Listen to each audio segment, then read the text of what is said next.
అమ్మా ఓటేసినారా? చేయి చూపించండి ఒకసారి. ఇదే రహమత్ నగర్ ప్రతి సంవత్సరం వేస్తారా? ప్రతిసారి వేసుకుంటూ ప్రతిసారి వేస్తావు. కాకు 72 సంవత్సరాలు మీకు ప్రతిసారి వేస్తారా? ఇప్పుడు ఎట్లా మన మొన్ననే 2023లో వేసినారు, మళ్ళీ ఇప్పుడు వచ్చింది. ఇప్పుడే ఇచ్చిన, ఇప్పుడు కూడా వేసిన. అందరు వేసినారా? కుటుంబ సభ్యులు మీ ఇంట్లో మీరే వేసినారా? ఇప్పుడు మా ఇంట్లో 4 ఉన్నాయి బిడ్డ, 4 వేసేసినాం. 4 వేసినారా? మిగతా కుటుంబ సభ్యులు ఎవరెవరు వాళ్ళు? నా కొడుకు, కోడలు, నా కూతురు అందరు వేసినారు. ఇప్పుడు అందరు వేసినాం. మా వంతు తీరింది బాధ్యత. మేము మనుషులు అనిపించుకున్నాం, అయిపోయి. ఇంకే సూపర్ చెప్పినావు అమ్మా, నువ్వు చాలా మంచి మాట చెప్పినావు. మీరు కూడా వేసినారా? వేసేసినాం. అది చాలా పెద్ద ఆవిడ చాలా మంచి మాట మాట్లాడింది. మీ మనుషులు అనిపించుకున్నాం ఓటేసి అని చెప్పేసి, ఓటు వేయకుండా ఇంట్లో కూర్చున్న వాళ్ళకి చెంపపెట్టు లాంటి మాట మాట్లాడింది పెద్దమ్మ. చాలా అద్భుతమైన మాట మాట్లాడింది. మీ మనుషులు అని నిరూపించుకున్నామని.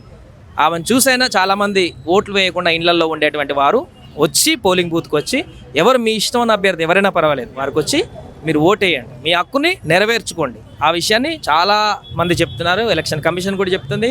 చాలా అవేర్నెస్ కార్యక్రమాలు కూడా కొనసాగిస్తున్నా కూడా హైదరాబాద్ లాంటి పెద్ద నగరాల్లో, ఎడ్యుకేటర్స్ ఎక్కువగా ఉండేటువంటి నగరాల్లో మాత్రం ప్రతి సంవత్సరము చాలా తక్కువ పోలింగ్ అవుతుంది. అది ఆందోళనకరం. అందుకే ఆ పెద్దమ్మ చెప్పిన దాన్ని 72 సంవత్సరాలు అంట ప్రతిసారి వచ్చి ఓటేస్తుందంట, ఎప్పుడు మిస్ కాదంట. సో ఇంకెవరైనా ఉంటే 6 గంటల లోపు పూర్తిగా వచ్చి ఈ ఓటు హక్కును కూడా వినియోగించుకోవాలని కోరుతున్నారు. ప్రస్తుతం రహమత్ నగర్ సెంటర్ వద్ద కాసేపటి క్రితం కొంత టెక్నికల్ ప్రాబ్లం ఉండి లైన్ పెద్ద పొడుగు అయిపోయి డిస్టర్బెన్స్ వచ్చిందని చెప్తున్నారు. బట్ ఇప్పుడైతే ప్రశాంతంగా కొనసాగుతుంది. ఎలాంటి ఇబ్బంది లేకుండా ఫ్రీగా ఈ యొక్క ఓటు హక్కుని ఇక్కడికి వచ్చినటువంటి పబ్లిక్ అందరూ కూడా వినియోగించుకుంటున్నారు.